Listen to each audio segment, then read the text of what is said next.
quería preguntarte qué piensas de qué es hablar con imágenes, qué es pensar en imágenes, qué te provoca Eh, esta idea. bueno, uno se va acostumbrando cuando decide hacerlo, Ajá, pues poco a poco se va acostumbrando y es inevitable, pues es lo único que uno sabe hacer y entonces pues lo sigue haciendo. ok. Y te vienen las imágenes, tú las buscas, las encuentras. No, es un estado permanente donde la cotidianidad, el día a día, puede ser el sol de mediodía o el de la mañana o una luz que se cuela entre las ramas de los árboles y todo el tiempo uno está visualizando, eh, sorprendiéndose frente a lo que uno tiene, ¿no? Me imagino que un escritor hará lo mismo, estará pensando frases y estará pensando adjetivos o la ausencia de ellos. En, Eso lo puede destapar, no sé, una conversación con el cajero del supermercado. Es, Como es permanente, pues uno está sensible. Yo siempre he dicho que es un poco como compararlo al día que uno arranca el coche y uno de los faros es de noche y uno de los faros no funciona. Tienes una farola, un foco que no funciona. Ese día, claro que vas con precaución, tomando a lo mejor no las avenidas principales, no te vaya a parar la policía, ya quieres llegar a casa, pero ese día ves más coches con las farolas apagadas. Y es porque estás atento. estás atento, porque tienes contradictoriamente el foco prendido, ¿no? Ujú. Entonces, es un estado de alerta, es un estado de sensibilidad que es permanente. No es que todo el tiempo esté pensando en imágenes, pero las imágenes me atrapan todo el tiempo. Claro. Ok. Y bueno, digamos, para ir un poquito más metiéndonos en la cinefotografía, este, ¿tú tienes una metodología particular para abordar como cinefotógrafo un guión? ¿Tienes una manera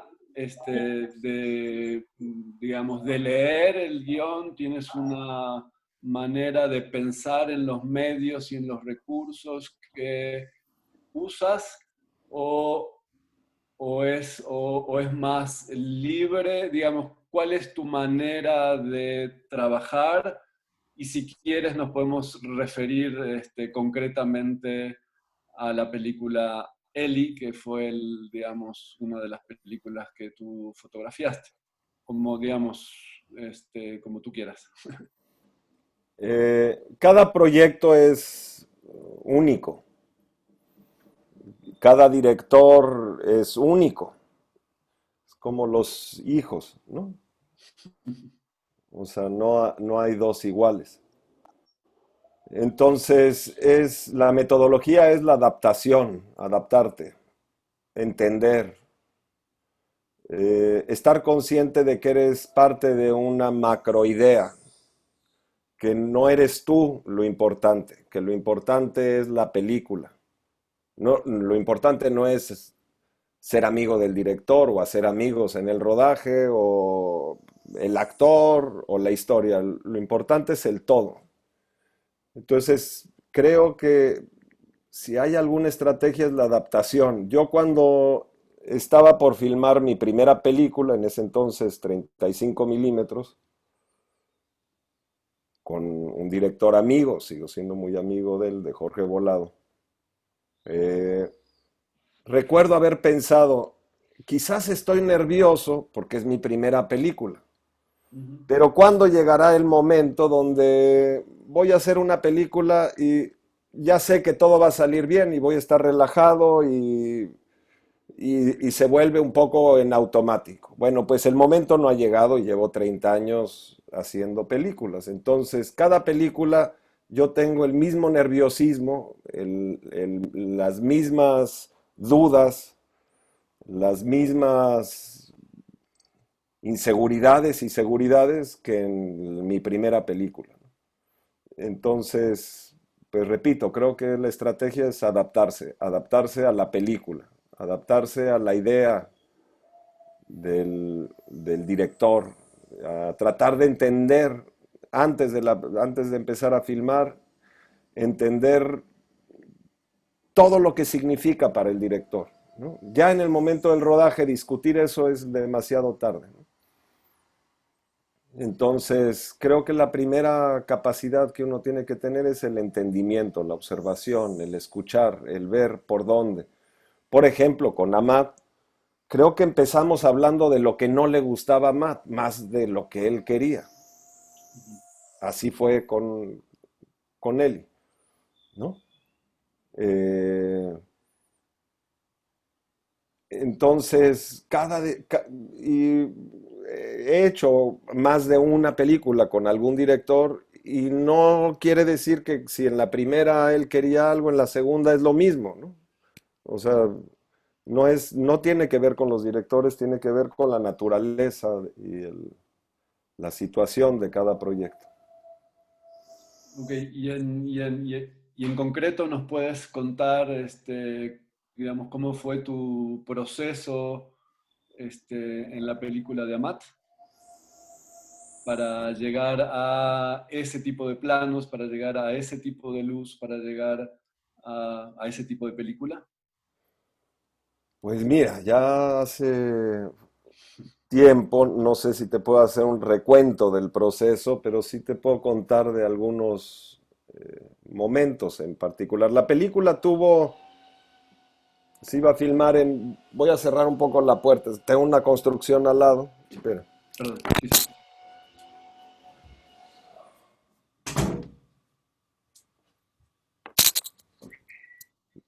La película tuvo, como todas las películas, un retraso original, ¿no? O sea, se iba a filmar en una fecha y se pospuso unos meses.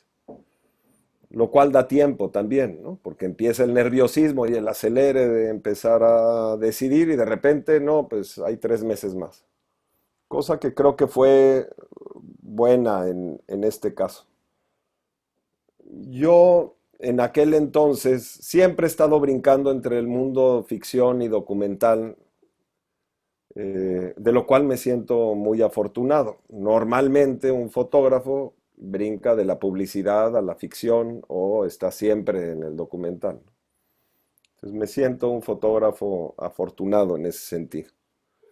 Y yo venía de hacer un par de documentales y muy enganchado en el mundo de la realidad cuando primero Amat me llamó, era el aniversario de la revolución, se iba a hacer, a lo mejor algunos de ustedes han visto este compendio de varios cortos que se llama Revolución, y Amat hizo la historia del cura colgado.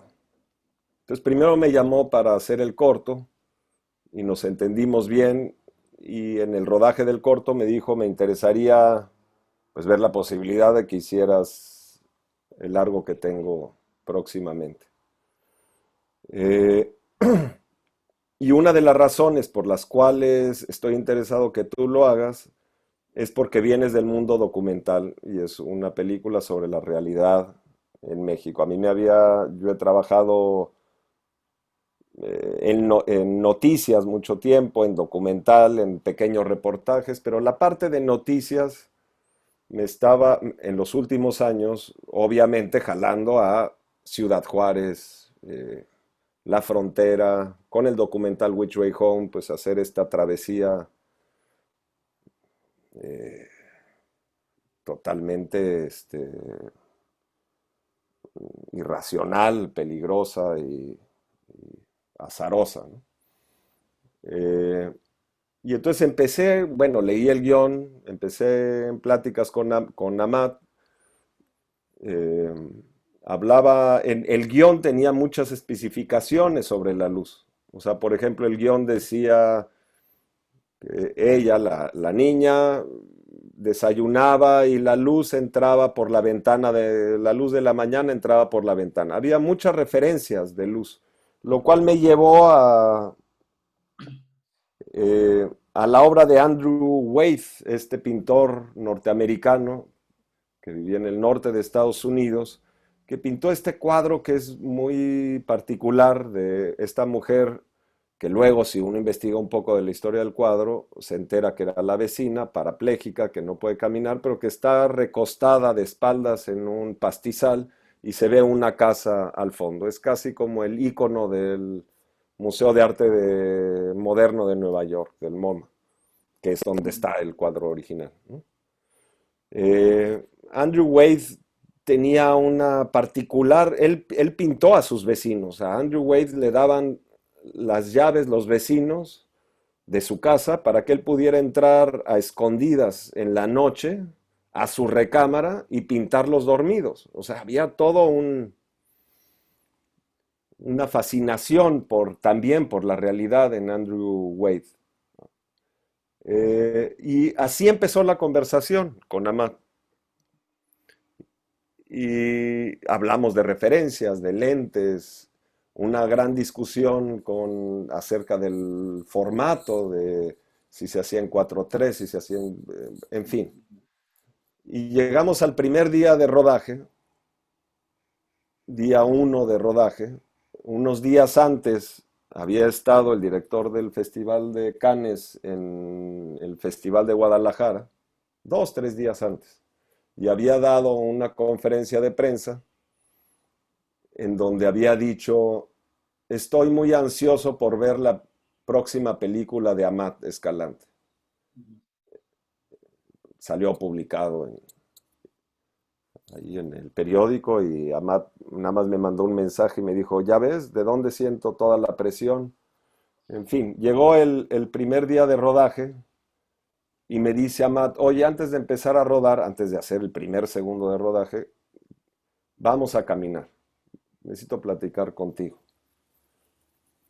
Salimos de la casa, de la locación, nos fuimos pues, rodeado de monte, salimos a caminar, a dar una vuelta. Y aunque Amat cada vez que cuento esto me dice que no es del todo así, pues ya le pueden preguntar a Amat su versión. Pero básicamente él me dijo, mira Lorenzo, yo no quiero que se parezca a ninguna de mis otras películas. Esto 10 minutos antes de empezar a rodar, después de meses, porque se había prolongado la fecha de rodaje, van referencias, se discuten las filosofías, todas las cosas, ¿no? Eh, y eso se quedó permanente durante todo el rodaje.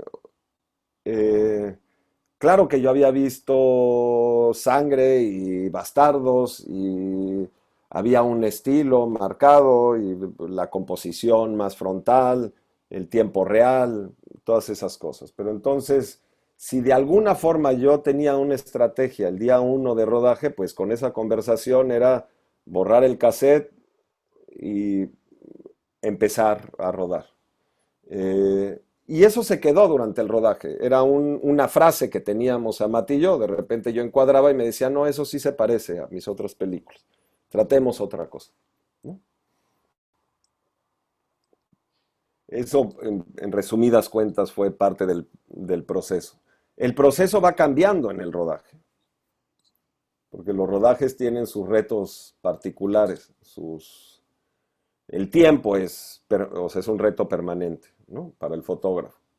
Es el obstáculo más que produce más angustia y tensión. Eh, y el tiempo no fue una excepción en la película en Eli, ¿no? Muy rápido empezamos a estar con retrasos en el rodaje, lo cual generaba más tensión y más frustración a la hora de tomar decisiones o de no tener el tiempo para esperar el momento adecuado o tal, ¿no? Entonces, fue un rodaje con una presión de tiempo muy grande. Aparte, a mitad del rodaje venía el Papa a Guanajuato de visita, lo cual pues era un reto más, ¿no? En el rodaje pues, por el ruido que eso implica, por pues, la cantidad de gente. Nosotros estábamos filmando lejos del centro de Guanajuato, pero o sea, vivíamos en Guanajuato, dependíamos de Guanajuato, ¿no? Eh, y lo que es muy curioso en todas las películas es que cuando tú empiezas ese primer día de rodaje, cuando salí a caminar con Amat, regresas, tú sabes que la primera toma va a determinar la segunda, y la segunda determina la tercera, y la tercera determina la cuarta. Era un guión que Amat que ustedes ya platicaron, algunos de ustedes ya platicaron con él, seguramente les dijo, era un guión que él quería filmar en la medida de lo posible en orden, en el orden cronológico, y los actores no tenían la historia completa, no habían leído el guión completo para que pudieran firmar el contrato. Había las cosas sensibles, que son obvias en la película, que ellos tenían que estar conscientes de que iban a suceder, pero no tenían la película completa, ¿no? Entonces, eh, con más razón, y aunque se filme de forma desordenada, de la forma que filmas la primera toma, pues no es que después de 3 días digas, ay, no, pues no me está gustando así, mejor vamos a filmarlo de esta otra forma, ¿no? Entonces, el día que filmas la primera toma, pues por tema de continuidad y de lenguaje y de tal, empieza a determinar todo lo que viene. A fin de cuentas, a los 3 días de cualquier película, 3, 4 días, antes de que termine la primera semana, hay ya muchas cosas determinadas, que a lo mejor ni te diste cuenta cuando se determinaron, pero se van determinando en el momento.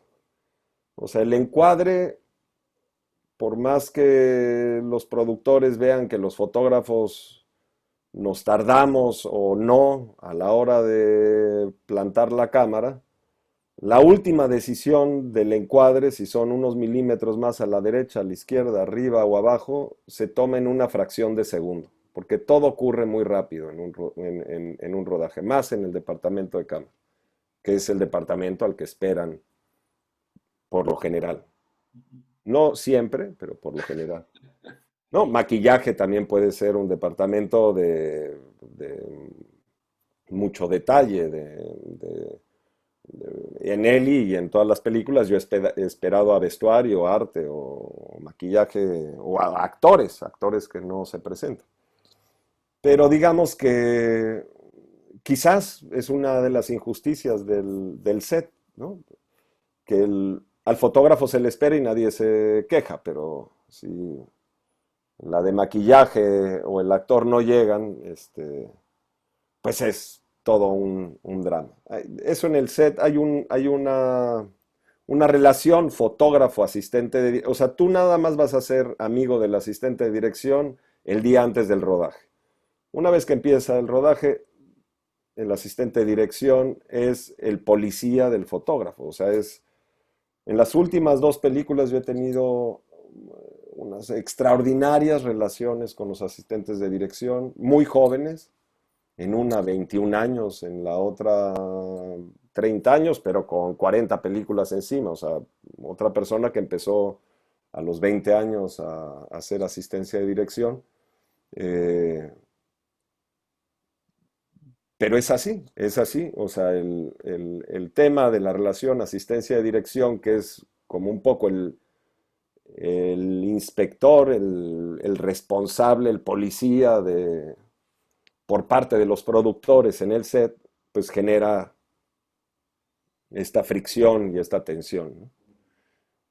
Aquí en México es maravilloso. O sea, aquí en México, bueno, ya nos iremos adaptando, y si se pierde mediodía hoy, mañana a lo mejor quitamos esto y terminaremos en tiempo. En Estados Unidos, si tú a las 10 de la mañana vas media hora tarde, empiezan a cancelar las secuencias de la tarde. Y dicen, pues ya vas media hora tarde, no te va a dar tiempo para esto. Entonces, a ver, ahorita, sí, en medio del acelere, estás con las luces, te están esperando y tal. A ver, director, fotógrafo, ¿qué secuencias van a cancelar hoy? ¿No? O sea, se puede volver realmente una locura. O sea, yo he estado en situaciones donde están Jeff Goldblum, Ty Sheridan, estamos en el único bosque húmedo, permiso para filmar, el único bosque, un parque nacional precioso en Estados Unidos, hay Steadicam, hay todos los juguetes que quieran y llegan y dicen, aquí está todo lo que pidieron, tienen 20 minutos para hacer la secuencia. Entonces el tiempo es un factor con el que uno tiene que estar consciente y uno tiene que saber calcular, ¿no? No, no es el momento del rodaje, no es el momento para cada discusión que dura más de 2 minutos es tiempo que estás perdiendo de preparación o de resolución del lenguaje cinematográfico. Pero entonces, digamos, nos podríamos preguntar, eh, la preparación previa, si es un factor que crees que cambia el momento de la producción, de la filmación, o Pues finalmente hay tan... Perdón, sí, sí, adelante, adelante. eh, el momento previo es un momento en dos mundos, o sea, uno es la discusión técnica, ¿no? ¿Qué cámara, qué lentes, qué formato? ¿Va a ser 4:3, va a ser cine, va a ser Alexa, va a ser red? ¿Cuánto cuesta? Es una comunicación que va con el director, pero que también afecta a los productores. Y luego hay otro tipo de conversación que, digamos, es la conversación del mundo ideal, de lo que uno está buscando, de las pláticas o discusiones acerca de secuencias específicas que tienen retos específicos. Pero yo resumiría todo en el momento previo es un momento para entender lo que necesita el proyecto, lo que necesita el director, cómo poder generar la tranquilidad y el ambiente para poder trabajar, ¿no? El problema del rodaje es que tú llegas a una locación y es el paraíso, y sobre todo si es una locación interesante, pues es el paraíso. Hay 1 millón de posibilidades, 1 millón. Todo es posible o todo es, ¿qué tal si vemos esa montaña? ¿Qué tal si vemos esto? Si vemos el otro. Y por más que haya storyboards o plantillas, ¿no? De posicionamiento de cámara o valores, ¿no? Yo necesito un abierto, necesito un cerrado para poder cortar, etcétera, etcétera. Siempre es un infinito de posibilidades. Entonces, también ese momento previo de preparación es donde se crea una especie de dogma, ¿no? De reglamento. Y el reglamento, pues mete orden, ¿no? Ya sabes, por ejemplo, con Rick Alberson en Entertainment, Rick no quería eh, movimientos que no estuvieran motivados. Eso quiere decir, si un personaje camina, pues lo sigues, pero nunca va a haber un paneo por esta mesa, pasando por los objetos y luego llegando a quién sabe dónde, ¿no? O sea, siempre será motivado por un movimiento. También con Rick Alberson, la cámara nunca, las conversaciones nunca iban a estar sucias, lo que le llaman en Estados Unidos dirty frame, ¿no? O sea, que es el overshoulder, el plano donde el espectador está fuera de la conversación. Siempre la cámara está en mitad de los dos espectadores, lo cual produce cuadros limpios, ¿no? O sea, es un retrato frente a otro retrato y se hablan uno frente al otro y la cámara siempre está en medio y solo se sale cuando tienes el abierto y quieres ver el contexto y quieres ver el... Entonces, se empiezan en estas conversaciones empiezan a aterrizar ciertas metodologías, reglas, dogmas, eh, que ayudan mucho. O sea, porque la limitación ayuda ahí a tener, a saber o saber dónde vas a poner el tiempo en el rodaje. ¿Sí? Con Amat, por ejemplo, uno de los grandes retos de la película, para mí, era, la película tenía muchas escenas de noche, exterior, que el guión decía, una en particular, la del perro, Ujú. decía, la luna ilumina el camino. Aparece un perro y la luz de la luna hace brillar sus ojos. Y obviamente, Jaime me está escuchando, si es que miento, no había dinero para llevar plantas de luz, iluminar una montaña completa, y no sabíamos si eso ni siquiera iba a, a resultar en algo que valiera la pena, ¿no? Y cuando tienes una ciudad de por medio, no hay tanto problema, porque puedes motivar la luz por una farola, la luz que sale de una ventana, un coche que pasa, pero cuando es el campo, o cuando Eli sale, se pelea con su mujer y sale y corta el cactus a machetazos. ¿Sí? Ahí también decía, bueno, pues la luz de la luna ilumina la escena.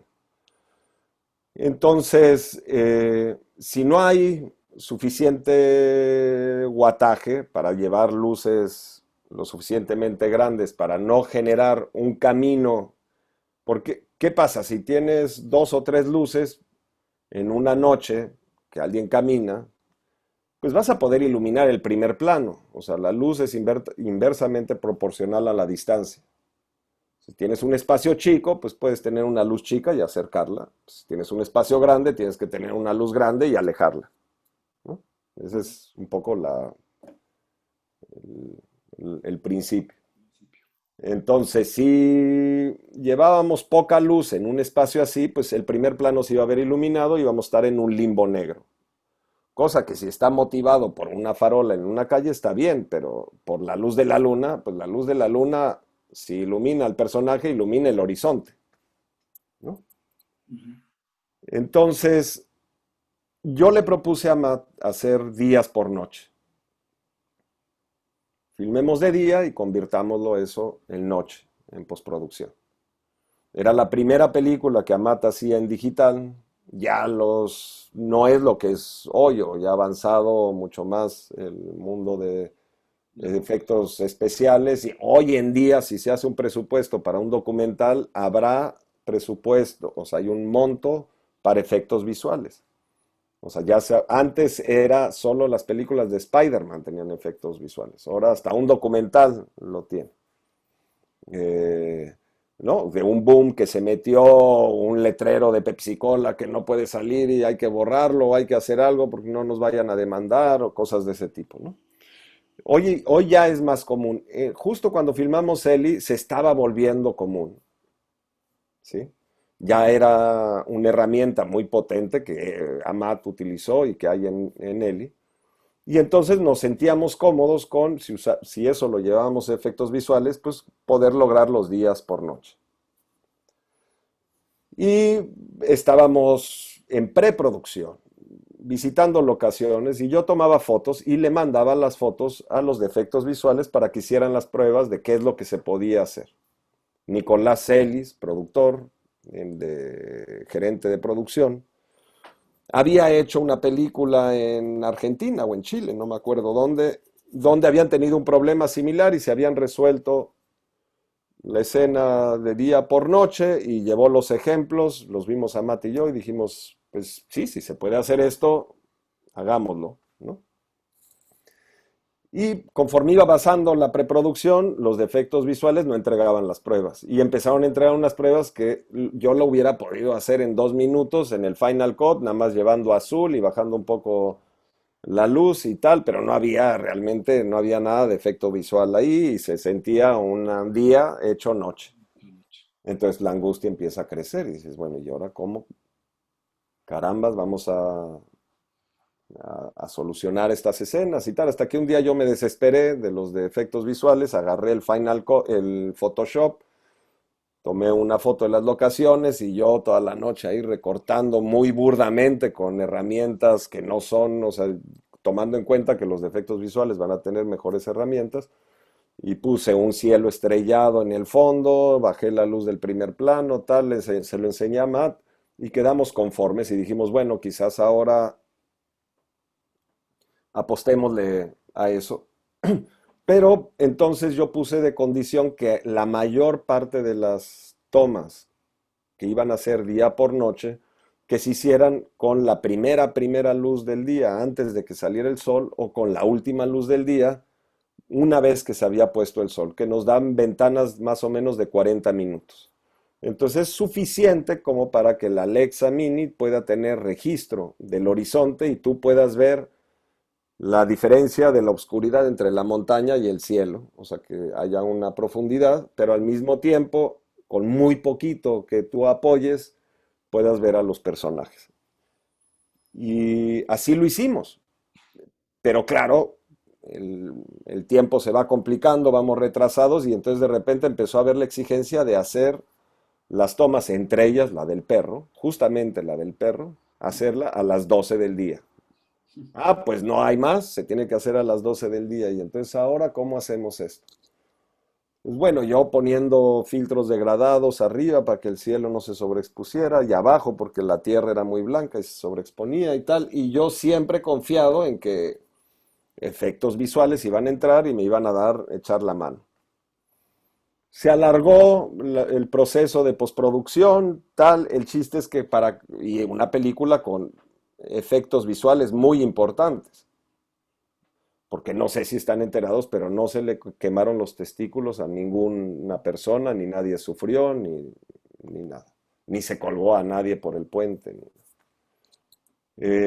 Y me habla Matt y me dice, ¿sabes qué? Pues ya no hay presupuesto y no hay tiempo, los defectos visuales están saturados, eso se tiene que corregir en corrección de color. Y corrección de color no es una herramienta para hacer eso. O sea, te lleva 10 horas más hacer un recorte, hacer un, pues fue un trabajo de cada vez que pasábamos por la escena del perro hacer un poquito y hacer otro poquito en la corrección de color y ahora róbate una estrella de tal toma y ahora ponle otra capa más para que se pula esto y otra capa más, ir puliendo y puliendo y puliendo y puliendo y puliendo. Y yo inclusive, que eso también es un proceso que le pasa a los fotógrafos, o sea, tú estás haciendo corrección de color de una película y crees que hay errores garrafales que nunca vas a poder volver a tener buen sueño en tu vida porque te van a quitar la tranquilidad por el resto de tus días y hoy no me acuerdo de ellos. O sea, también hay un momento que eres muy sensible, que estás excesivamente sensible a todos los detalles. O sea, tú sales de corrección de color al supermercado y dices, está magenta, le falta cian, está demasiado amarillo, ¿no? Porque estás ejercitando, estás educando tu ojo, educando el ojo, educando 8 horas diarias en un cuarto oscuro, viendo milésimas de grado de balances de colores, de contrastes, de tal, ¿no? Y creo que al final se logró solucionar con lo que hubo, con lo que pudimos hacer, y yo no tengo ninguna pena, ninguna angustia por fue muy de mucha tensión, de mucha responsabilidad, de no saber hasta el día final, año y medio después, cuando estaba haciendo la corrección de color, hasta ese día nunca supe si esto iba a funcionar o no iba a funcionar. Filmar a las 12 del día una escena que es iluminada por la luz de la luna, y creo que no debe de ser así. O sea, aquí hubo Pues como ahora que hay COVID, que son cosas que no calculas y que surgen y que luego te tienes que adaptar, ¿no? Pero no tiene que ser así, deberíamos de haber visto las pruebas, estar con tranquilidad y saber que eso iba a quedar bien desde el principio. Pero en el cine, desgraciadamente, no es así. Ok. Me gustaría que nos platiques un poquito sobre, bueno, digamos, cómo tú de alguna manera trabajas con la luz, ¿no? ¿Qué significa para ti la luz? ¿Cómo la moldeas? Qué- ¿Cuáles son los parámetros que tomas en cuenta y qué es lo que finalmente buscas en la luz? Eh, bueno, la luz es la materia prima, es, es el principio de todo, ¿no? En fotografía. Eh, a mí, por alguna razón, quizás por Eli, pero por alguna razón cada vez que hablan conmigo en un festival o en un preguntas y respuestas al final de una proyección o en una entrevista, me hablan de la luz natural. Oye, tú que trabajas con luz natural y para ti, ¿qué es la luz natural? Y toda la luz es natural finalmente, ¿no? O sea, ese es, quizás en algún momento podríamos definir o la diferencia entre luz disponible y la que no tienes disponible, ¿no? Ujú. Y bueno, sí podrías decir que la luz del foco de tu escritorio es artificial y que el sol es luz natural, ¿no? Pero pues el foco del escritorio también es luz, igual, ¿no? Entonces, creo que la diferencia más grande es la luz disponible, o sea, qué tanto tú te puedes adaptar a, a la atmósfera que ya tiene un lugar y qué es lo que necesitas apoyar, ¿no? Porque no te da la exposición. Hay situaciones de luz imposible, como esa de la luz de la luna ilumina el campo y un personaje camina por el campo, ¿no? Ujú. No es suficiente la cantidad de luz que da la luna como para que la cámara con buena calidad y sin reventar todos los píxeles, pues puedas ver. Entonces, mi relación con la luz es siempre, no importa que la luz esté o no justificada, pero para mí sí es importante que cada fuente de luz tenga su propia historia. Entonces, en la película de Entertainment, que es este comediante Neil Hamburger, que va en decadencia de pueblo en pueblo haciendo su stand-up comedy, su show de comedia, por bares de mala muerte, en un momento dado llega a un bar y al final del show le dice el dueño, pues no tengo dinero para pagarte el hotel, entonces vente a mi casa. Y él tiene que dormir en el sillón de la casa del dueño. Y entonces, a mitad de la noche, la hija del dueño se borracha, entra y se sienta enfrente de él y se le queda viendo. Y tienen una conversación. Entonces, iba a haber una conversación, iba a haber un campo contra campo, necesitaba ver una fuente de luz. Entonces, mi primera pregunta a Rick fue, ¿durmió con la luz apagada? ¿Hay alguna luz prendida dentro de la casa? O sea, yo necesito saber la historia de la luz, ¿sí? No importa que no se justifique si es la lámpara al lado del escritorio o no, pero eso va a cambiar un poco. Si Rick me hubiera contestado, todas las luces están apagadas, entonces la historia de la luz tendría que ser, pues hay una ventana abierta y la luz de afuera, del exterior, es la que está entrando a la casa y es lo que nos permite ver en la penumbra esta conversación. O el personaje está en casa de un desconocido y no se atreve a dormir con la luz apagada y son una bola de fiesteros y borrachos que no apagan la luz y siempre hay una luz prendida. O sea, eso, aunque no esté en el guión, para mí era importante saber, ¿no? Si, en qué iba a modificar una decisión como esa, si la luz viene del exterior aunque sea eléctrica, no importa, y aunque la ponga yo. Pero yo para decirle al gaffer, necesito una luz aquí, le digo, pues que parezca la luz de una farola que está plantada justamente frente a la ventana y parte de esto rebota y eso es lo que quiero que entre, ¿no? Y si la veo muy grande, pues la corto y le voy quitando para que parezca que pasa entre una puerta o pasa entre un coche o que tiene su accidentalidad. Y entonces ya le vas construyendo a la luz su, su propia historia, aunque el público, y si lo entiende el público no importa, si lo entiende el director no importa, pero eso se siente, ¿sí?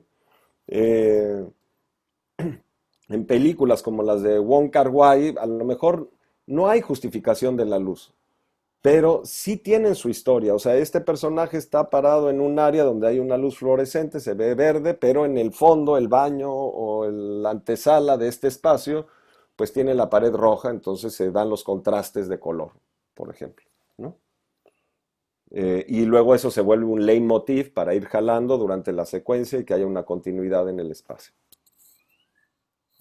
Entonces, mi relación con la luz, por más que yo la ponga, pues es tratar de saber de dónde viene, cuál es su historia, de dónde podría estar, de dónde se podría estar generando esa fuente de luz, aunque no esté en cuadro. Ok. Y si, digamos, tendrías que dar algún tipo de, no sé si la palabra es consejo, pero idea a fotógrafos que están empezando y que de alguna manera tienen que buscar una idea en relación a la luz, ¿qué les recomendarías? ¿Cuál sería tu manera de enseñarles que, cómo buscar la luz de una película? Mm, yo creo que, o sea, lo que más a mí me ha ayudado ha sido observar y estarme preguntando esto por qué me gusta, esto por qué no me gusta, esto por qué funciona, esto por qué no funciona. Cuando lees el guión, lo mismo, ¿no? ¿Cómo le voy a hacer con esto? ¿Esto cómo va? ¿Qué se tiene que hacer para que esto funcione? ¿Sí? Y es observar y observar y observar, tanto observar tu entorno como observar imágenes. Así como el que quiere escribir tiene que leer y leer y leer y leer, el que quiere fotografiar tiene que ver, ver, ver, ver, ver, ver. ¿Sí? Y preguntarse en cada imagen que ve, en un anuncio publicitario, en una foto de Cartier-Bresson, en un libro de Sebastián Salgado o en una película de quien sea, cuando algo te sorprende, preguntarte por qué me sorprende. ¿Qué es lo que me está sorprendiendo de esta imagen?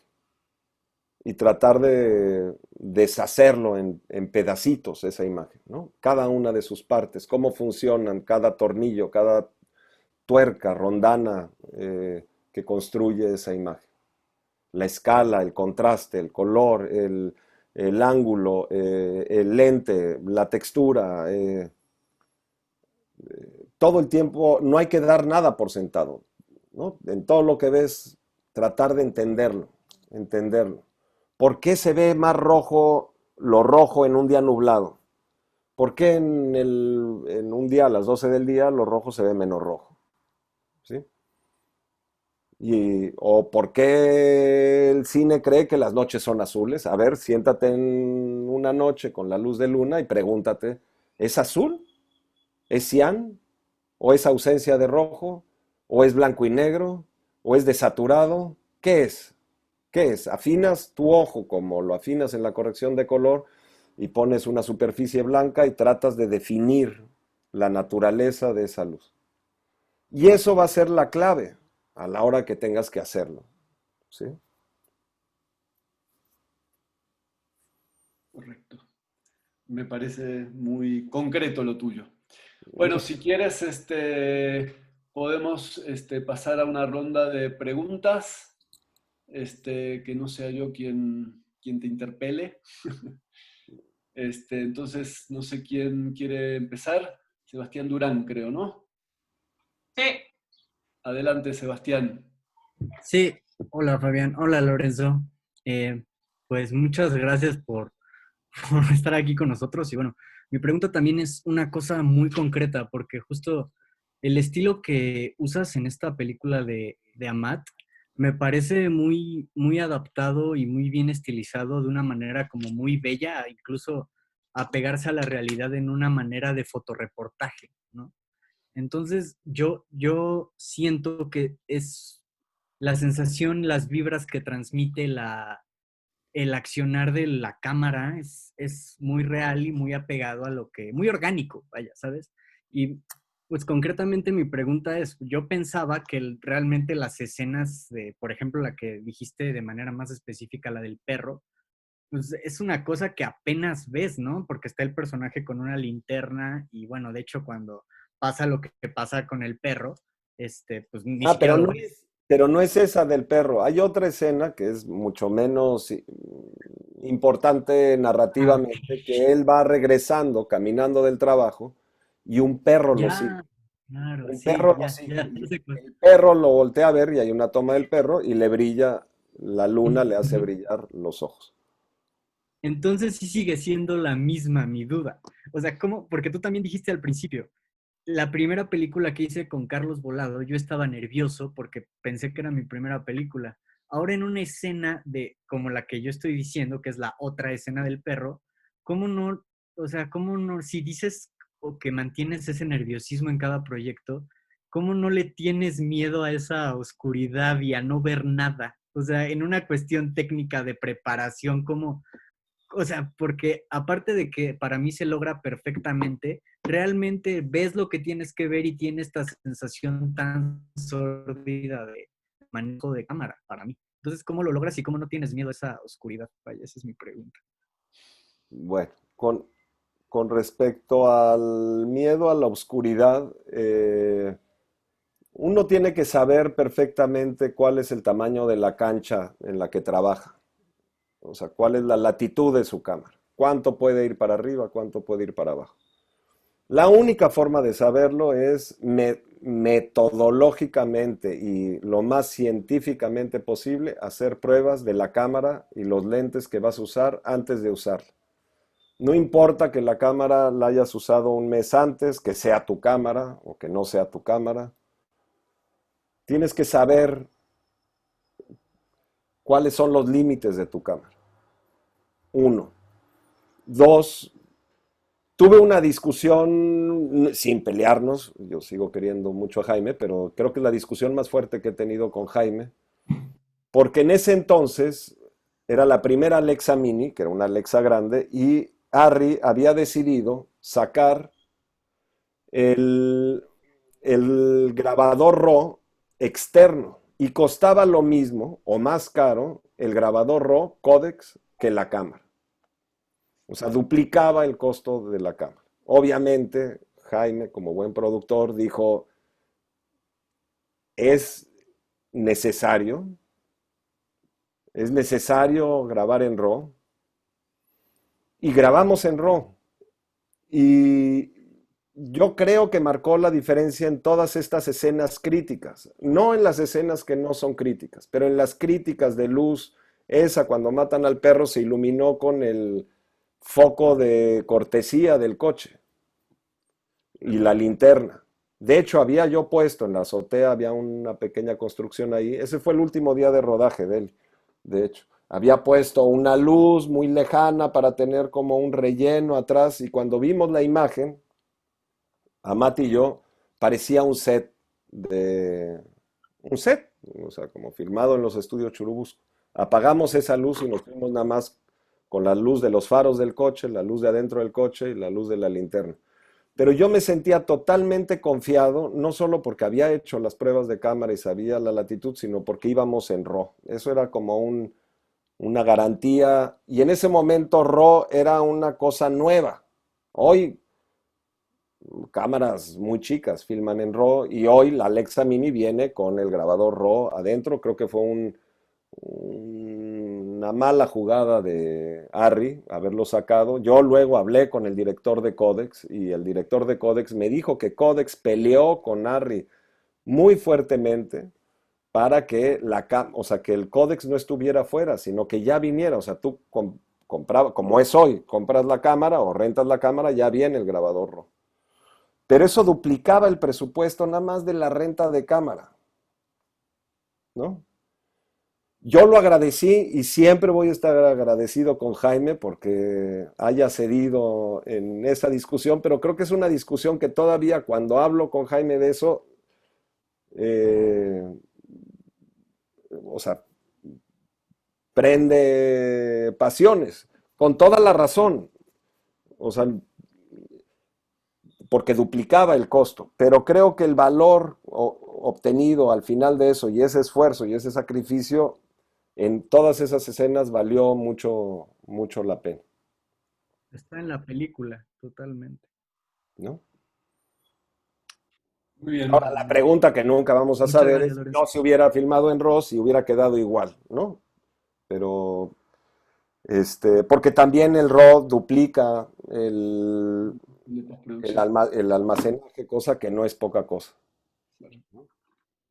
Muy bien, muchísimas gracias, Sebastián. Vamos con la próxima pregunta de Santiago. ¿Tienes Santiago? Sí, aquí. Adelante. Bueno, muchas gracias, Lorenzo. Yo tengo una pregunta acerca de La montaña, ¿Sí? de Rick Alberson, eh, porque, bueno, fue una película que me provocó mucho y más por la cuestión de la composición de las imágenes y como los distintos encuadres. Entonces yo quería preguntar cómo fue el proceso de creación de, de la composición de los distintos encuadres y las imágenes presentes. ¿Otra vez? ¿Qué? Sí, que yo tenía duda acerca de cómo fue el proceso de creación Ajá. con Rick Alberson, de los distintos encuadres y las imágenes presentes dentro de la película. Ok, en la montaña, bueno, yo ya había filmado una película, Entertainment, con él, que terminó siendo súper anamórfica, digamos. Se filmó en anamórfico, pero aparte se filmó en open gate, o sea, usando todo el sensor de la cámara. El anamórfico filma en 4:3, así, ¿no? Y a la hora de hacer el squeeze es que se hace alargado. Pero si tú filmas en el open gate, pues tienes espacio derecha e izquierda, y en postproducción, si quieres hacer algún ajuste derecha-izquierda, sobre todo no tanto en composición, pero en estabilización, por ejemplo, si la cámara está vibrando, bueno, entonces tienes oportunidad. El data manager de Entertainment había hecho los proxies full, lo cual daba no un 2.33, sino que da un 2, es 1.33, esto da un 1:2, más o menos, ¿sí? Y Rick editó la película y se acostumbró a ello, entonces cuando se hizo la postproducción ya no quiso cortar y nos fuimos muy largos. Y todo el aprendizaje, porque ahí nos conocimos Rick y yo, de Entertainment, nos llevó a The Mountain. Y en The Mountain dijimos, vamos al lado opuesto. Entonces nos fuimos cuadrados, o sea, 4:3, lo opuesto como en Entertainment. Y ahora decidimos no grabar Open Gate porque había el riesgo de que los productores que no querían que fuera cuadrada, después quisieran sacar una versión eh, con los costados. Entonces nos fuimos 4:3. Rick es una persona obsesiva con la limpieza del encuadre. Obsesiva. O sea, se puede poner muy, muy, muy tenso y muy nervioso si hay un contacto. Y yo también, la mera verdad. O sea, trato de generar los espacios para que los personajes entren y no tener dificultades con lo que se está cruzando atrás, ¿no? La fotografía es una suerte de buscar la coincidencia de la luz, la coincidencia del encuadre, la coincidencia del fondo con el primer plano.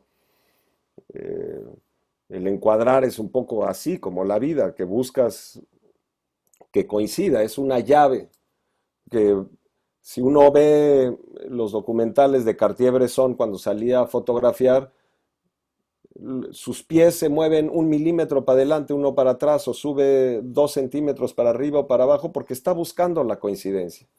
¿Cómo va a coincidir mi primer plano con el fondo? La mitad de la fotografía es el fondo, la otra mitad del primer plano. Entonces es un proceso con Rick muy obsesivo en ese sentido, pero al mismo tiempo muy simple.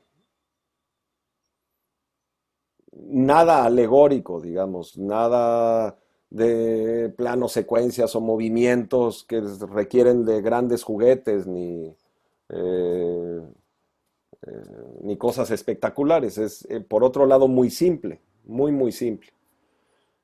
Entonces, ya en Entertainment habíamos hecho todo este proceso también de corrección de color, donde habíamos establecido un punto de los negros y de los grises en un proceso de postproducción gringo caótico hasta no poder, ¿no? O sea, era una película de muy poco dinero, los de corrección de color estaban asociados en especie, nunca habían hecho la corrección de color de un largometraje, nunca habían hecho un DCP. Entonces tomando, porque a veces también así se fotografía, tomando muchísimos riesgos, corrigiendo no a partir del RAW, sino en Apple ProRes y tal. Y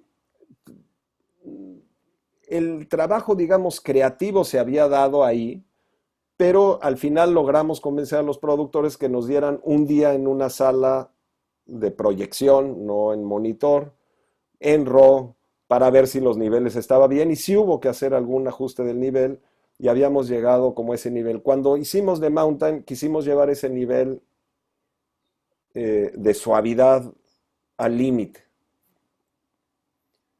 cosa que fue un trabajo brutal de pulir y pulir, es un poco como esculpir.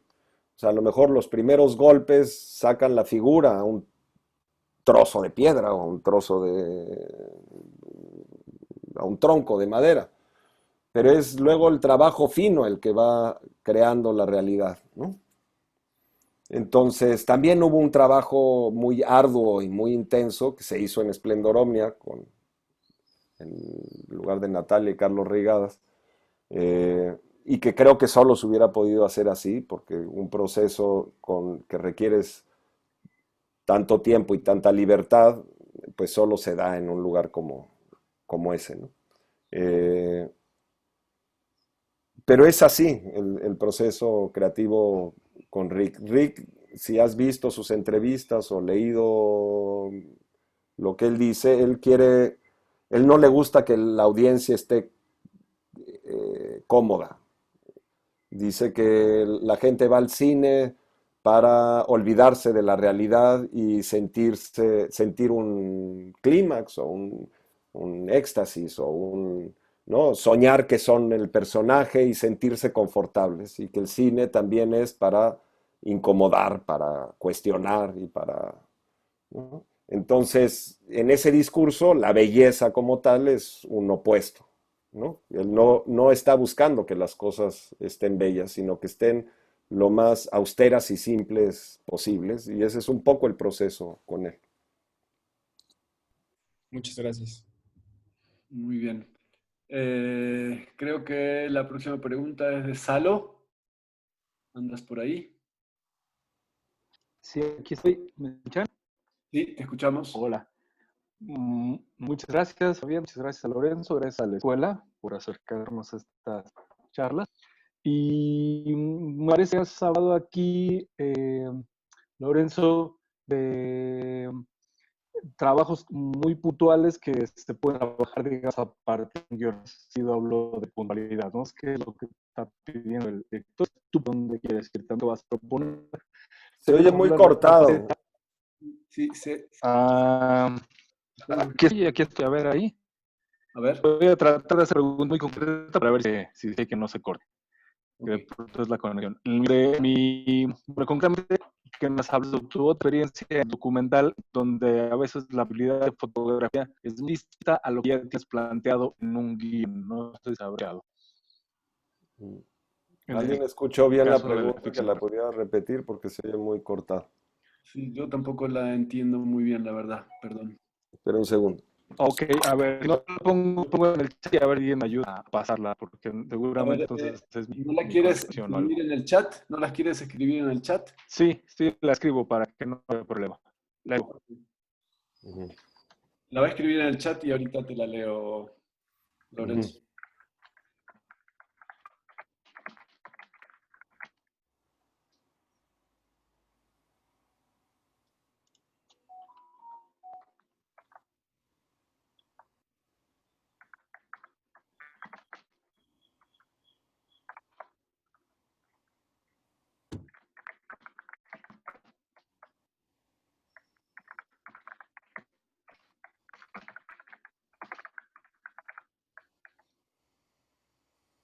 Bueno, dice así, si me puedes contar tu experiencia en la foto documental y espérate,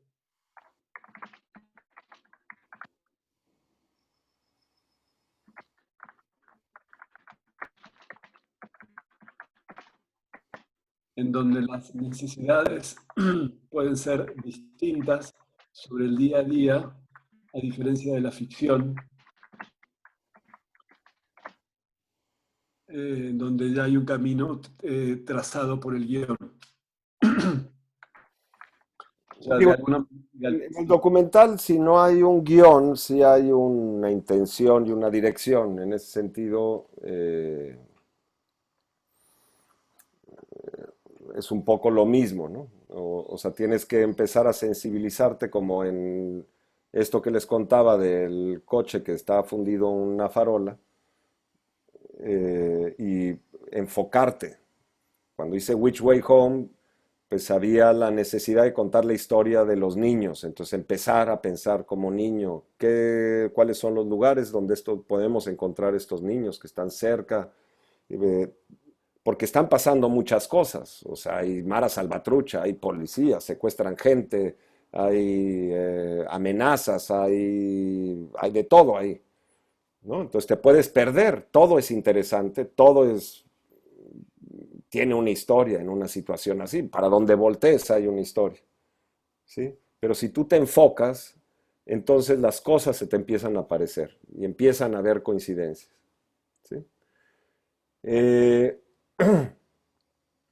es otra vez, es un proceso de adaptación. Ahora, yo juego dos roles muy distintos en ficción y documental, ¿sí? Es dos estados de la mente totalmente distintos. Digo, para empezar, en ficción, pues tengo un departamento, de mí dependen en una producción pequeña 8 personas que están apoyándome directamente a mí.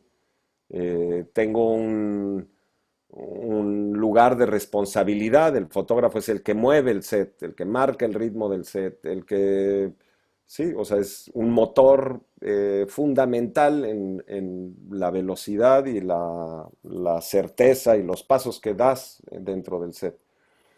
En el documental es otra cosa, estás solo, o quizás con un sonidista asistente o con el director, nada más, o solo, eh, y tienes que resolver todo. Y el tiempo juega de otra forma. O sea, lo que yo más he hecho en el documental es esperar, sentarme a esperar. El arte de esperar es el arte del documental, ¿no? Esperar a que te reciban, esperar a que te den permiso para entrar, esperar a que las cosas sucedan, esperar a que llegue pero nunca llegó, esperar y esperar y esperar.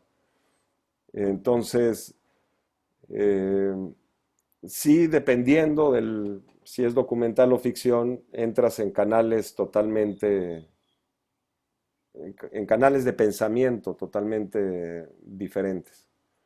Eh, También en una ficción, la relación. En un documental muchas veces, aunque está el director y sabe lo que estás filmando, el director no ve lo que estás filmando, ni prevé lo que estás filmando. Quizás lo verá en la noche. Quizás si tienes una pantalla y te hiciste un poco a un lado, alcanzó a ver algo del encuadre y te pida algo, ¿sí? Y en la ficción, el director tiene un monitor y está viendo cada milímetro que mueves la cámara y todo está calculado y medido. Pero al mismo tiempo, el documental quiere ser tan preciso como la ficción, ¿sí? Entonces necesitas, si ya está ocurriendo la historia, necesitas el plano abierto, necesitas el plano cerrado, necesitas el plano lateral para que haya el corte, para que el editor pueda contar esto, o si hace falta la reacción, pues grabar aparte esa reacción para que eso se pueda montar. Entonces, en el documental que yo en los últimos 10 15 años he dirigido y editado documental, en el documental estoy editando en mi cabeza mientras voy filmando, ¿no? Esta toma puede servir, pero ¿qué más necesito? Necesito esto y esto y esto y esto, porque esto se puede montar así, así, asado, aunque yo no lo vaya a editar, pero te requiere más, te exige más la foto documental en ese sentido, o sea, que tienes que saber un poco más de todo el proceso, porque muchas veces estás solo y muchas veces cuando yo he dirigido, pues no solo lo filmo, sino que luego me voy a tener que enfrentar a mi propio material, que es el mejor ejercicio que pueden hacer, ¿no? Ok. No sé si hay alguna pregunta más. Sebastián, ¿tú querías preguntar algo? No, Alejandra Rico. Perdón. Sí, hola, buenas tardes. Bueno, tengo una duda en cuanto al trabajo con el storyboard, o sea, en una película como Ellie, por ejemplo, que hay mucho uso de planos de secuencia, son espacios muy específicos, lo que decías de como el reto con la iluminación y todo eso. Qué tan útil es el storyboard o si de plano a veces pues está como, no se sigue al pie de la letra o si se trabajó con él. Cuando se hace es una herramienta muy útil para todos, porque el cine al fin y al cabo es un equipo que lo está haciendo. Pero es una referencia para saber los retos que vienen y un poco la cantidad de planos que el director está marcando que necesita para tener las articulaciones necesarias para armar una secuencia. En particular en Ellie, Amat hizo el storyboard con su manita. En un storyboard como de dibujos, como si yo lo hago o ustedes lo hacen, con un poco dibujos de niño.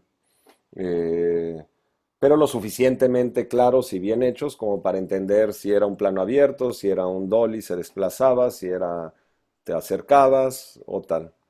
Eh, pero no necesariamente ese storyboard se había hecho con un asistente de dirección que había revisado los ejes de acción en los cortes.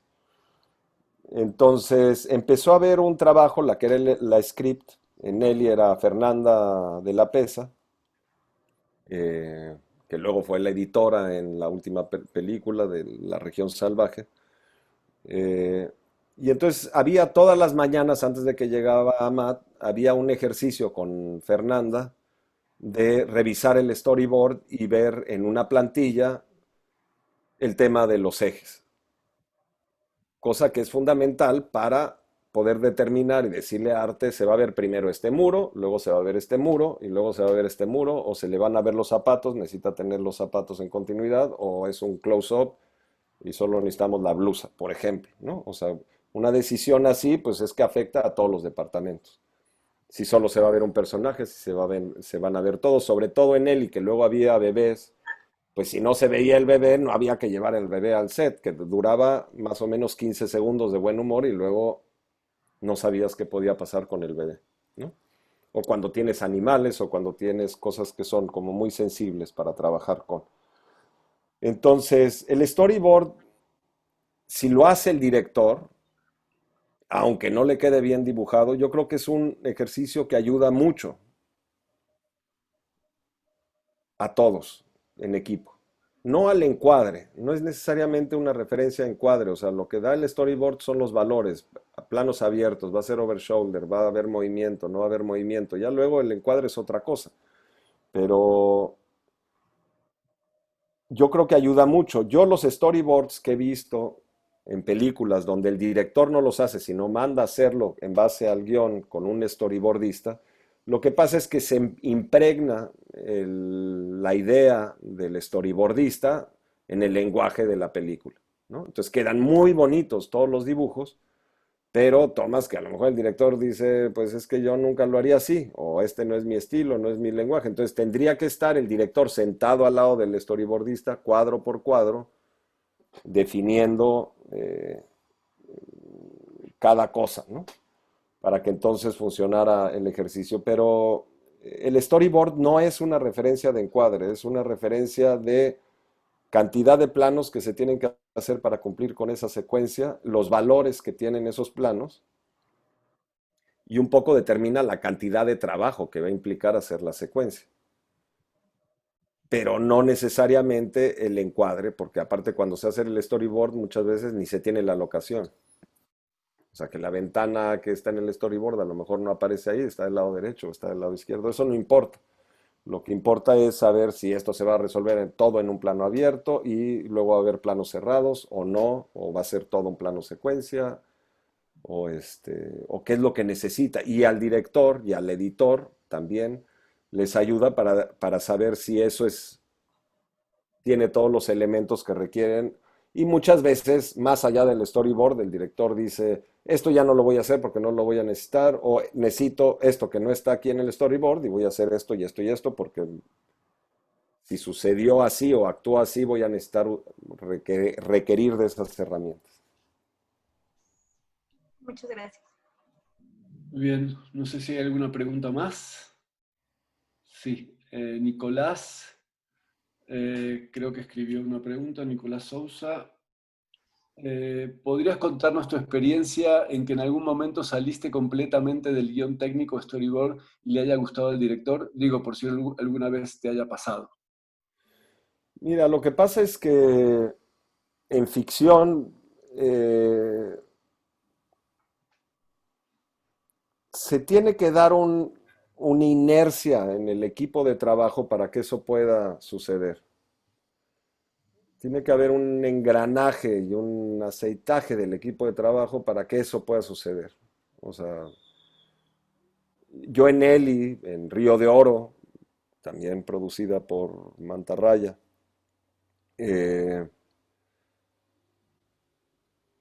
bueno, en Eli no estaba Raúl de sonidista, es mentira. Pero no importa, o sea, con el que estuvo de sonidista, que fue el sonidista de este director argentino. Eh, Fue la misma dinámica. O sea, yo trato de que mis gaffers, no solo mi gaffer, mi asistente de cámara, sonido, dirección, eh, entremos a una dinámica. ¿En qué consiste la dinámica? En guardar silencio en el set, en que no haya cuchicheos, en que todo el mundo esté atento, en que si ven que yo estoy detrás de cámara, quiere decir que en cualquier momento se puede empezar a filmar sin previo aviso. Amad no quería hacer claquetas al inicio, estábamos trabajando con actores no profesionales. A Amad le gusta la improvisación, pero por otro lado tienes toda la presión del plan de trabajo y del tiempo y que tienes que cumplir y del presupuesto. Entonces no puedes estar como jugando a la improvisación porque nunca sale.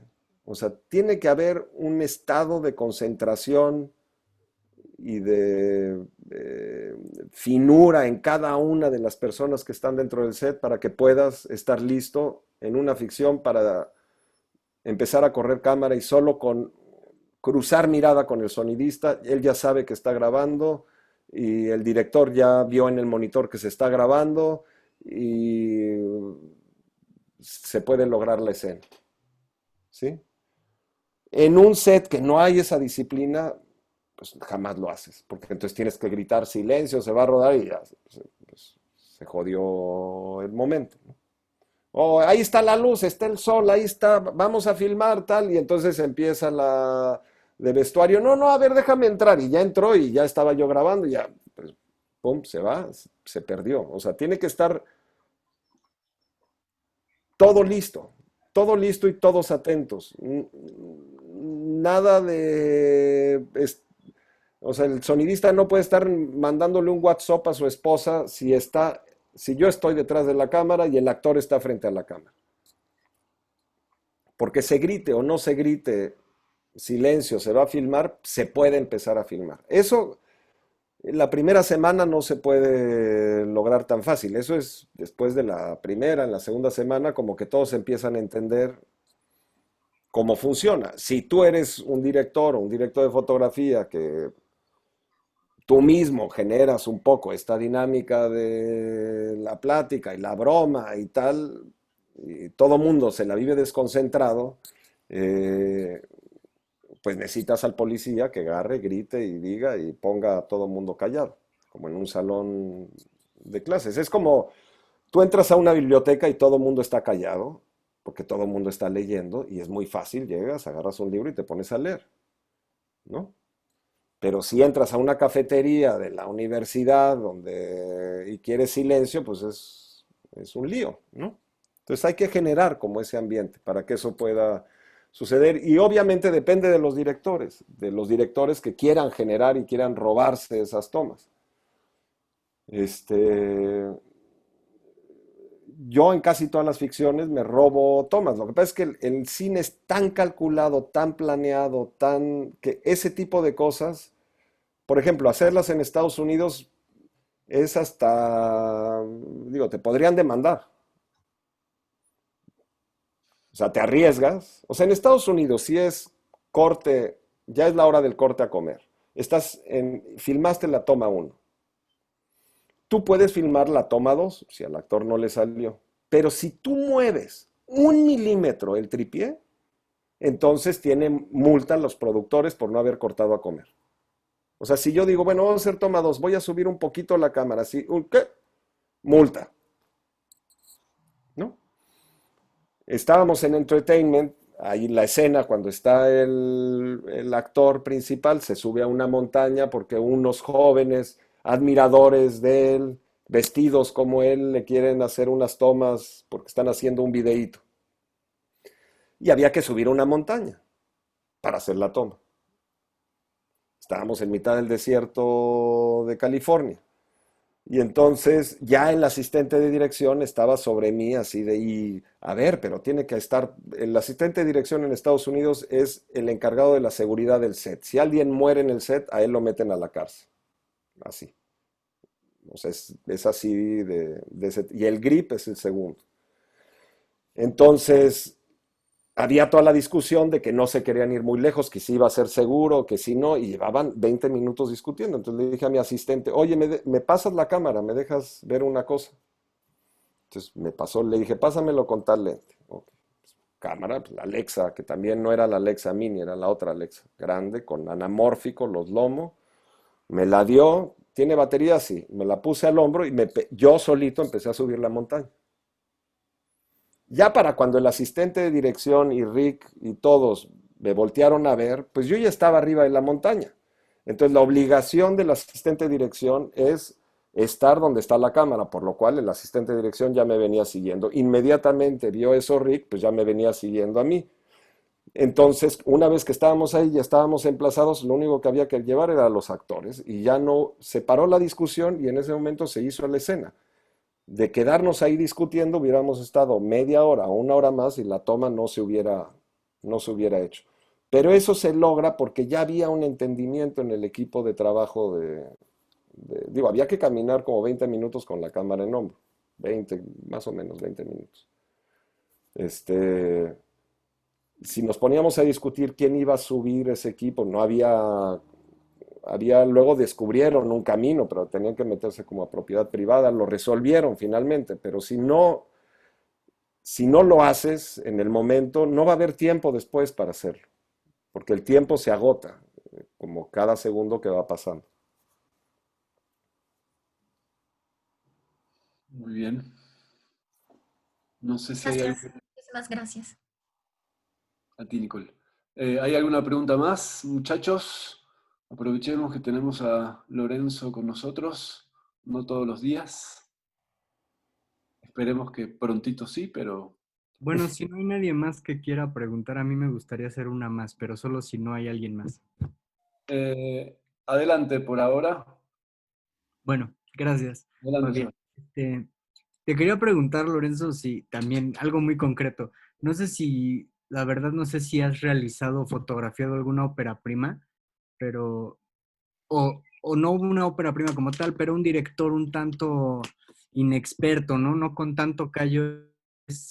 ¿Qué tan cierto es este mito, ¿no? De que el fotógrafo veterano termina por cobijar y proteger a un director que necesariamente no tiene tanta experiencia, que tiene dos o una película, no sé. Pues cuando yo hacía mi ópera prima, era la ópera prima del director. Y Ok, eh, más o menos yo he trabajado con directores que están más o menos con la misma experiencia que yo. Cuando yo empezaba, con directores que empezaban y poco más adelante, pues con directores que tenían pocas películas y luego otras poquitas más, ¿no? Eh, Cuando me dieron el premio de la Rana de Plata en el Cámara Image, uno de los jueces era Timo Saliman, el fotógrafo de los Kurosmaki, que había sido una referencia y yo y Amata habíamos hablado de las películas de los Kurosmaki, entre muchas cosas que uno habla con el director. Y Timo, que es una persona muy encantadora, muy finlandés, muy como los personajes de los Kurosmaki, me dijo, nunca trabajes con alguien que no sea de tu nivel. O sea, cuando estás abajo, pues alguien de abajo. Cuando estás muy arriba, o sea, nunca tú teniendo poca experiencia con alguien, ni viceversa, ¿no? Me dijo, es una experiencia muy, muy difícil. Eh, y ya se quedó ese comentario, eso fue el día de la borrachera, que me dieron el premio, entre otras cosas que yo estuve hablando con él. Eh, pero se me quedó muy grabado. Y luego años después me contactó un director de San Francisco que hacía su ópera prima, hacía primero un corto y luego quería hacer el largo. Y hice el corto, le fue muy bien al corto y tal. Sí me costaba un poco de trabajo el, la distancia en experiencia, pero nada que no te puedas adaptar. El cine no es fácil hacerlo, ¿no? Pero a la larga, ya para hacer el largo, no solo el director, sino los productores, que también eran su ópera prima, eh, bueno, los productores, los gerentes de producción, porque la película la hizo Plan B y A24, que son así como la productora de Brad Pitt pero digamos, los que realmente estaban a cargo del proyecto, los que estaban, tampoco tenían gran experiencia. Y finalmente no hice largo, creo que por eso. O sea, por un tema de falta de entendimiento financiero, pero también de fechas, pero también de comunicación con ellos. Y finalmente su falta de experiencia, no, ellos no supieron responderme a tiempo, ni entender las necesidades que yo tenía para que yo lo pudiera hacer. ¿Sí? En eso podría yo resumir. Eh, y como yo decía al principio, es una cuestión de adaptarse y uno se puede adaptar, pero necesitas tener la respuesta del otro, ¿no? Para poderte adaptar, porque es como das un pasito y si hay esa reacción, pues entonces se va construyendo y vas como construyendo tu castillo de arena de la producción donde lo vas a sostener, ese sistema de cada proyecto requiere de cosas diferentes, ¿no? Pero yo cuando Timo Saliman me lo dijo, no le creí del todo. Yo creo que él me lo decía porque estaba ganando yo el premio y me decía, aguas, no te vayas a ir a fotografiar la última de Spielberg. Era ese el sentido de lo que él me lo estaba diciendo, no, no a la inversa, de no hagas películas con gente que apenas está empezando, ¿sí? Ahora, no es una regla, no me ha tocado, tengo esta experiencia con este director de San Francisco en el corto y que no se pudo dar el largo, creo que por la falta de experiencia de ellos. Pero todo el resto de las películas han sido más o menos con directores que más o menos han filmado la misma cantidad de películas que yo he filmado. Claro. Muchísimas gracias, Lorenzo. Es muy útil, o sea, muy chido oírlo de ti. Gracias. Aquí había una pregunta de Ricardo Paz. Pregunta que si recomiendas algunos libros, supongo que será en cuestión fotográfica. Pues es que hay un poco de todo, sí, hay para documental o para... De técnica es difícil porque la técnica cambia tan rápido en la fotografía. Pero en general, todos los libros de fotografía del editorial Focal Press, que es esta editorial educativa inglesa, eh, en la parte técnica son de muy buen nivel. Todos los que he revisado y los que he leído, antes con las Betacam Digital y esto no había manuales de la Betacam Digital, y Focal Press había publicado una serie de libros experimentando los settings y cruzando información de Sony UK con Sony Japón y alguien que había, o sea, un director de fotografía que escribía el libro. Entonces me parece, en la parte técnica, pues me parece que producen ellos muy buen material, ¿no? Eh, pero más que nada es vean libros de fotografía, vean fotografía de prensa. La fotografía de prensa es la madre, la escuela, el origen, digamos. A mí me tocó una vez, Bellas Artes montaba una exposición, una retrospectiva de Manuel Álvarez Bravo en Bellas Artes, y la organizadora de repente me habla, en ese entonces no había celulares, o sea, hablaba hablado a mi casa. Me dijo, tengo un lío con el montaje, no puedo ir por Manuel Álvarez Bravo, pensé en ti, ¿puedes irlo a recoger a su casa y llevarlo a Bellas Artes? Y dije, pues sí, por supuesto. Yo tenía, no sé, 21 años, 22 años. Voy en mi bocho, toco el timbre, se sube Manuel Álvarez Bravo y vamos ahí por Coyoacán, lo voy llevando a Bellas Artes y le pregunto yo, oiga maestro, ¿y cómo ve usted la situación de la fotografía en México? Y me dice, mira, a mí me acaban de operar de los ojos y no veo nada. De hecho, no sé ni en qué calle vamos. Pero si tú hoy abriste el periódico y había buenas fotografías en el periódico, es que la cosa está bien, ¿no? El fotoperiodismo, la foto de prensa, la que se publica todos los días, es la foto que más gente ve y es la que marca ese como el inicio. También para él siendo un fotógrafo surrealista y tal, él se hizo, yo me hice en la fotografía fija de prensa, ¿no? Es mi escuela, es como el origen, pues.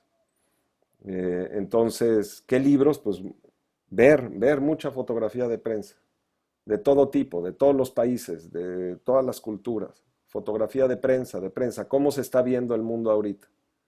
Y es verdad que desde que empezaron a desaparecer los periódicos impresos, antes uno abría la jornada y veías fotos de Pedro Valtierra, de Frida Hartz, ¿no? Todos estos grandes fotógrafos era el equipo de fotografía de la jornada. Hoy son pocos periódicos donde, a ver, el equipo de fotógrafos, no las de que compran de AP y de AFP y de las agencias que son las que ustedes ven en Instagram y en Twitter, ¿no? Las fotografías que produce el periódico, sea Reforma, La Jornada, el Excelsior. ¿Cómo están las fotografías? ¿Son extraordinarias fotografías? ¿No son extraordinarias fotografías? ¿Por qué lo son o por qué no lo son? Ver, preguntarse qué es lo que funciona, qué es lo que no funciona. Muy bien, tenemos un par más para cerrar. Eh, Dice Bárbara Mata, pregunta, ¿cuáles son tus películas favoritas o en las que basas tu creatividad? No, no tengo películas favoritas en las que baso mi creatividad. Eh, no, hay películas que me parecen muy buenas y otras que a lo mejor no entendí y otras que no me parecen muy buenas, pero no, o sea, sí siempre en los proyectos se habla con el director de referencias, me hacen ver o me piden ver películas, eh, películas que ya he visto y que las ves y redescubres algo que no habías visto, o películas que no has visto y entonces entiendes un poco por dónde quieren ir. Eh, pero no, no hay un autor o una obra en la que yo digo, así como Andrew Waite, que toda su obra de pintura estaba basada en una película que él vio a los 14 años, una película muda sobre la Primera Guerra Mundial, y que siempre hablaba de esta película. No tengo nada en específico. Creo que conforme uno va avanzando también en el tiempo y en la experiencia, pues se va volviendo más afín a unos. Es por etapas y es también según cómo vas viviendo la realidad y vas redescubriendo el cine. Muy bien.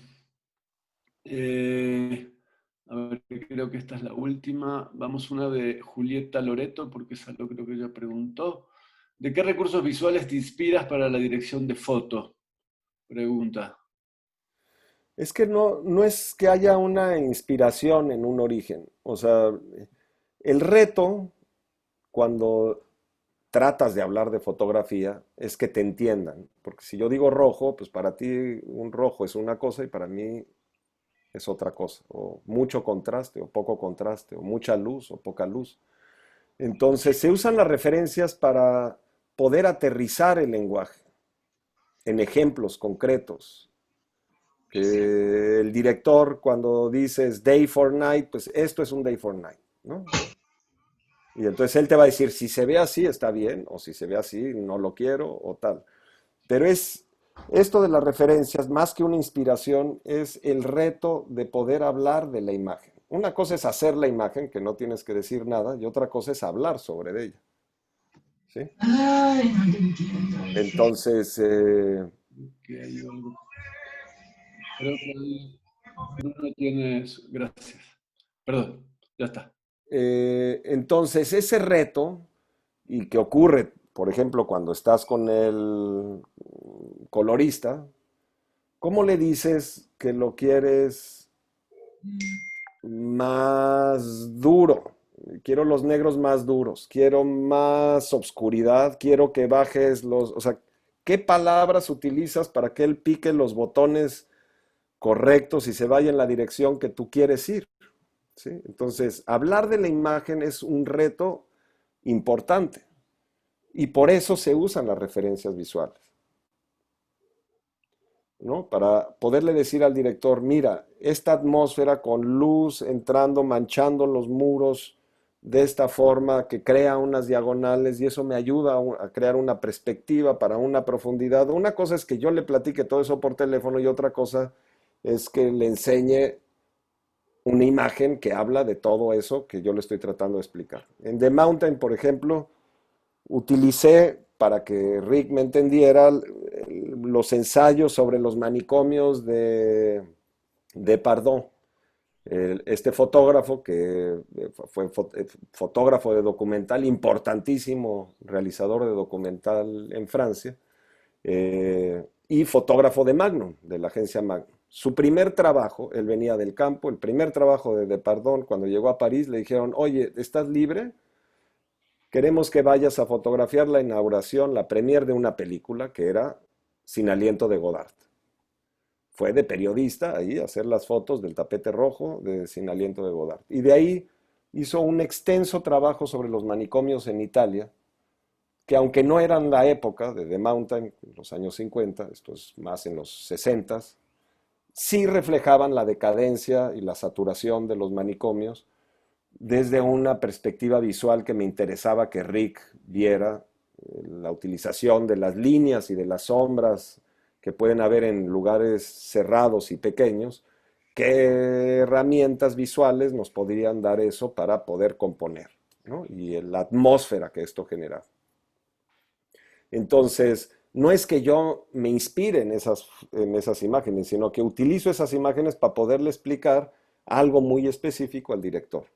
Y decirle, mira, es así. Y de eso el director entonces a lo mejor me avienta otra cosa que yo veo y entonces se va estableciendo un diálogo. Es como el director de orquesta que mueve la varilla y si la mueve fuerte, pues es para que toquen fuerte y si mueve despacito y hace así, es para que toquen bajito y se vuelve también una cuestión muy visual, ¿no? En lugar de decir, quiero que toques tan suave como una rosa que cae el rocío del amanecer, pues el violinista va a decir, ¿y eso cómo es, no? Entonces, muchas veces la parte visual nos ayuda a poder comunicarte con la gente. No es fácil, no es fácil. Y menos cuando es con un objetivo muy específico como es hacer una película. Muy bien, Lorenzo. Gracias. Gracias a los dos. No, no hay de qué. Lorenzo, muchísimas gracias por haber compartido todo esto con nosotros. No, de nada, gracias por invitarme. Ha sido realmente un placer escucharte y bueno, estamos en contacto directo. Vale, muchas gracias.